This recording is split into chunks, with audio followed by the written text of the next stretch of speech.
Hello again, my friends. This is Wake Angel 2001 coming at you with a quicker review than that Wheeljack one. I got this at Five Below. They're starting to show up there now. It's one of the collectible figure 2-packs from the Sonic Prime series.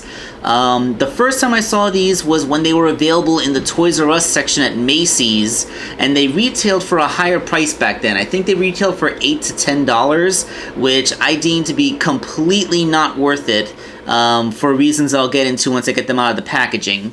But for $5, I figured at least this one was worth it. If you look at the back, you will see that they are not pictures of the toys, but pictures of the characters that this series has. And I saw all of them available at Five Below, with the exception of the rare chase figures on the bottom, which consisted of the Boss Cage Maze version of Big and Froggy and the Proper Universe version of Sonic and Shadow. Didn't see any of these on the pegs in Five Below. I'm assuming like they sold all of those units before, the markdown hit. It is also worth noting that these are not made by Jakks Pacific. They are made by a different toy company called PMI Kids World. That is who makes these figures. Which is good, because I figured if Jakks Pacific made these things, that would seriously hurt their reputation.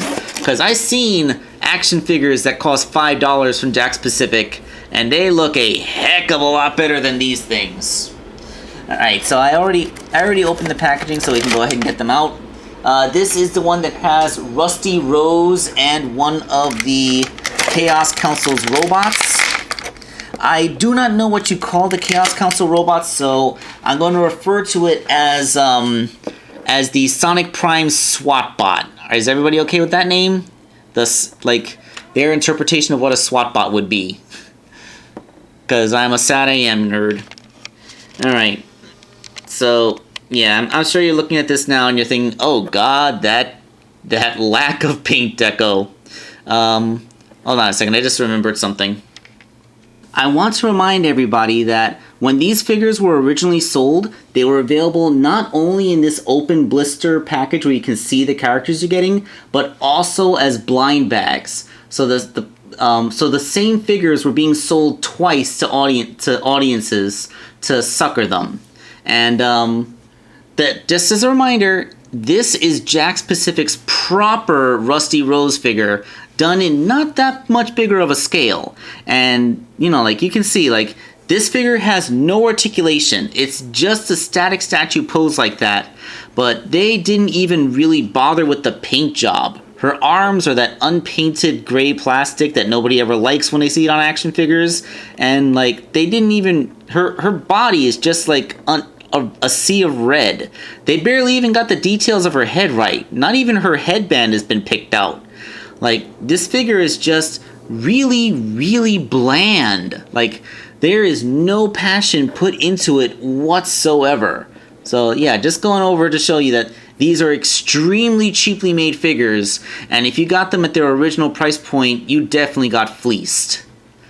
That being said, I should also point out that, to my knowledge, so far, this is the only official toy of the primary robots from the Chaos Council's army.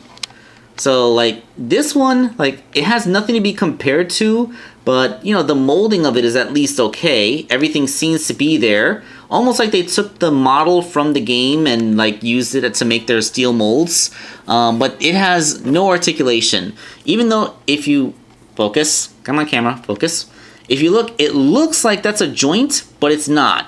It's a separate piece, yes, but there is no joint there.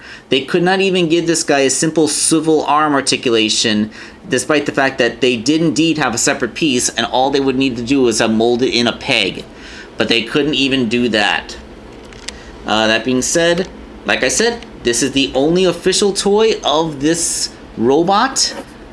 And although the paint is light, all the molding is there. Maybe I'll actually go in there one of these days and paint this up properly. But really, that's the only reason why I got this set, because it was at the Five Below markdown. It's the cheapest way that I can get the only actual toy of this particular robot. And of course, it's massively undersized compared to how big the robots were in the show, but, you know, it exists. I can put it with my other badniks, and there we go. Alright, so, yeah, I can't really recommend any of these minifigures because they are terrible, but if you find this one specifically, it's okay. It's okay to chuck $5 at, and then maybe you have a little Rusty Rose that you might want to paint up yourself. I'm not going to bother painting that Rusty Rose because that's a lot of really tiny nooks and crannies to get into. Oh, although I will give the Rusty Rose one bit of credit. Her eye patch has a really nice silver paint on it. Like the whole rest of the figure looks like it was painted in 2 minutes with an airbrush, but this one part of her is actually really well painted for what it is. Seems like a waste. Although they only painted the silver part, they didn't paint the glowing red eye behind it like the other figure has. So yeah, I can give it some credit, but not a lot. Alright, this is Wake Angel 2001 signing off once again.